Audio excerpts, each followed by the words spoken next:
जय जय रघुवीर समर्थ. दशक 14वे. समास दुसरा. भिक्षा निरूपण नाम. श्रीराम. ब्राह्मणाची मुख्य दीक्षा, मागितली पाहिजे भिक्षा.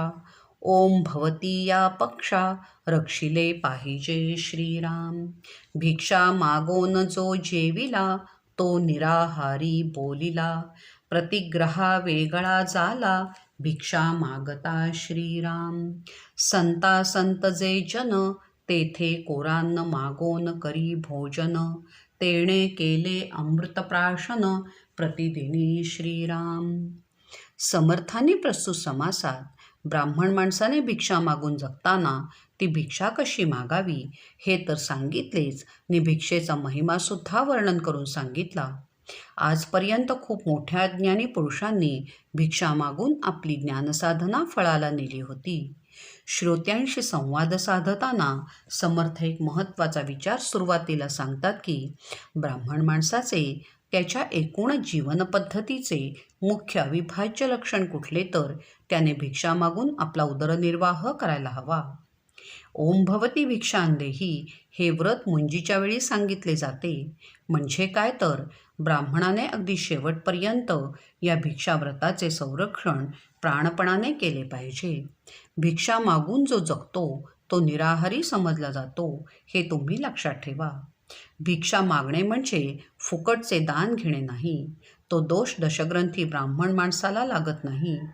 जिथे भिक्षा मागितली जाते त्या समाजात सर्व तऱ्हेचे म्हणजे सज्जन आणि दुर्जन दोन्ही प्रकारचे लोक राहतात. अशा सर्व प्रकारच्या घरी कोरडी भिक्षा मागून जो ब्राह्मण आपले पोट भरतो, तो रोजच जणू अमृताचे प्राशन करतो. म्हणजे काय तर वेदाभ्यासाने जगणे ह्या आपल्या जीवनपद्धतीने तो जणू अमर होतो. भिक्षाहारी निराहारी, भिक्षा नैव प्रतिग्रह हा, असंतो वापि संतो वा, सोमपानन दिने दिने. जो कोरान्न भिक्षा मागून आपला उदरनिर्वाह करतो तो मिताहारी निराहारी असतो. एक लक्षात घेण्यासारखी ह्यात गोष्ट कुठली तर भिक्षा मागणे म्हणजे दान स्वीकारणे नव्हे. भिक्षा वाढणारे संत सज्जन असोत की दुर्जन असोत, त्यांनी वाढलेल्या भिक्षेने पोट भरणारे लोक नित्य अमृतप्राशनाचे पुण्य मिळवतात. ऐसा भिक्षेचा महिमा, भिक्षा माने सर्वोत्तमा. ईश्वराचा अगाध महिमा, तोही भिक्षा मागे श्रीराम. दत्त गोरक्ष आदी करूनी, सिद्ध भिक्षा मागती जनी. निस्पृहता भिक्षेपासूनी, प्रगट होय श्रीराम. वार लावून बैसला, तरी तो पराधीन झाला. तैसीच नित्यावळीला, स्वतंत्रता कैची श्रीराम. 8 दिवसा धान्य मिळविले, तरी ते कंटाळवाणे झाले. प्राणी एकाएकी चेवले, नित्य नूतने पासूनी श्रीराम. नित्य नूतन हिंडावे, उदंड देशाटन करावे. तरीच भिक्षा मागता बरवे, श्लाघ्यवाणे श्रीराम. अखंड भिक्षेचा अभ्यास, तयास वाटेना परदेश. जिकडे तिकडे स्वदेश, लोकत्रयी श्रीराम. भिक्षा मागता किरको नये, भिक्षा मागता लाजो नये. भिक्षा मागता भागो नये, परिभ्रमण करावे श्रीराम. भिक्षा जी मागितली जाते त्याचा महिमा अपूर्व आहे. भगवंताला सुद्धा ब्राह्मणाने भिक्षा मागणे पसंत आहे. परमेश्वराने सुद्धा भिक्षा मागितलेली आहे. भगवान श्री शंकराने सुद्धा भिक्षा मागितलेली आहे. श्री दत्त, गोरखनाथ इत्यादी सिद्धपुरुषांनी भिक्षा मागितलेली आहे. भिक्षेमुळे माणूस निस्पृह होतो. जो वार लावून आपला उदरनिर्वाह करतो तो केवळ पोटासाठी पराधीन होऊन जगतो. ह्या नित्यपंक्तीच्या जेवणात स्वतंत्रता नाही. कारण आपण ज्यांच्याकडे वारावर जेवतो त्यांचे मिंधे पण आपल्याला येते. पुन्हा रोज भिक्षा न मागता 8 दिवसांची एकदम कोरडी भिक्षा जर गोळा केली तर ते सुद्धा कंटाळवाणे ठरते. त्यामुळे आपण नित्य नूतन आयुष्य गमावून बसतो. रोज नवीन ठिकाणी हिंडावे, खूप देशाटन करावे, तरच भिक्षा मागणे कौतुकाचे ठरते. मुख्य म्हणजे नव्या ठिकाणी भिक्षा मागणे श्रेयस्कर ठरते. ज्याला निशंक मनाने हे भगवंत कार्य आहे असे समजून भिक्षा मागायची सुंदर सवय लागली आहे, त्याला कुठेही भिक्षा मागताना परके वाटत नाही. सर्वच माणसे आपली आहेत हा विश्वास त्याला अनुभवाने मिळालेला असतो.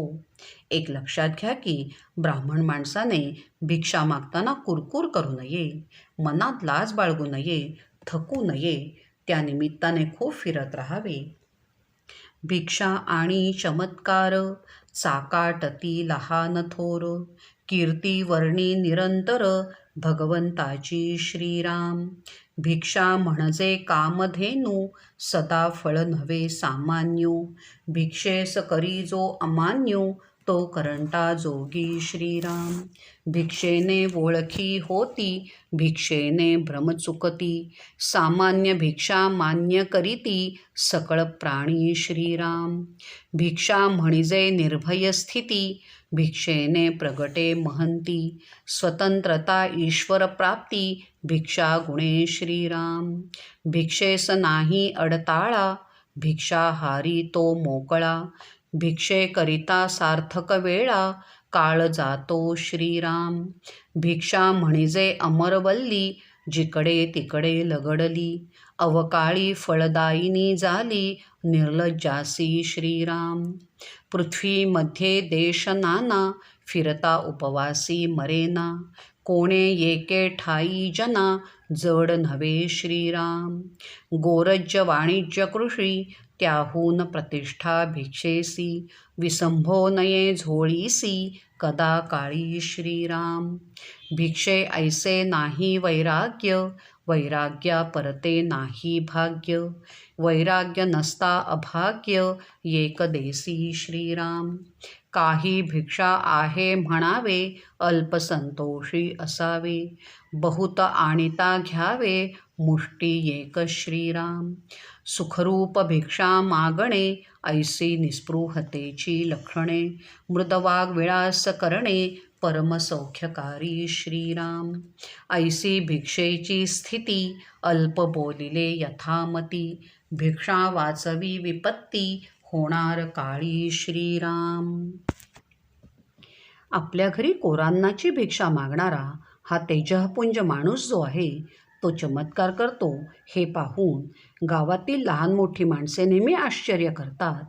त्याच्याविषयी मनात आदर निर्माण होतो, कारण तो केवळ चमत्कार करतो हेच नव्हे तर तो सतत आपल्या मुखाने भगवंताची कीर्ती गातो.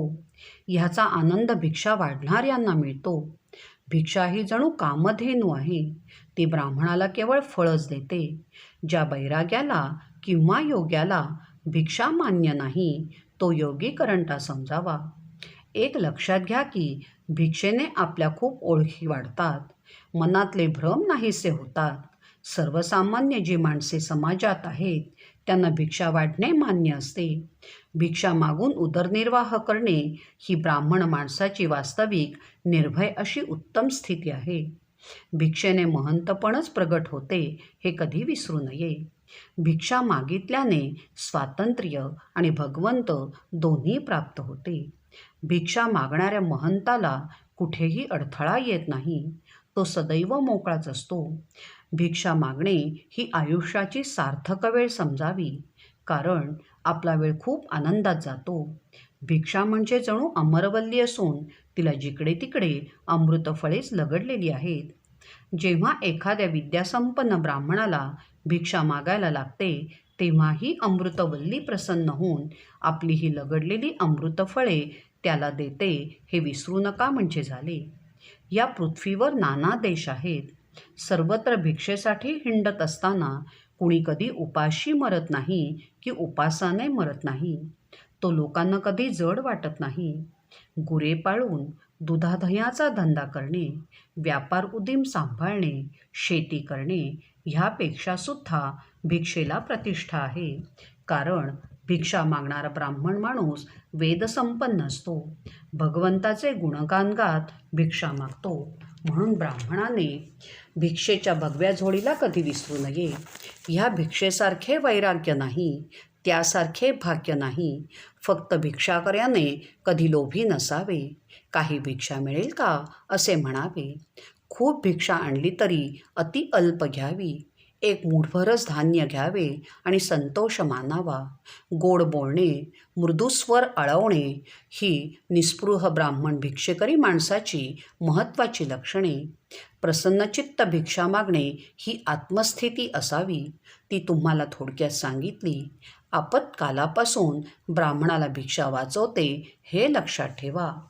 इति श्रीदासबोधे गुरुशिष्य संवादे भिक्षानिरूपण नाम समास दुसरा.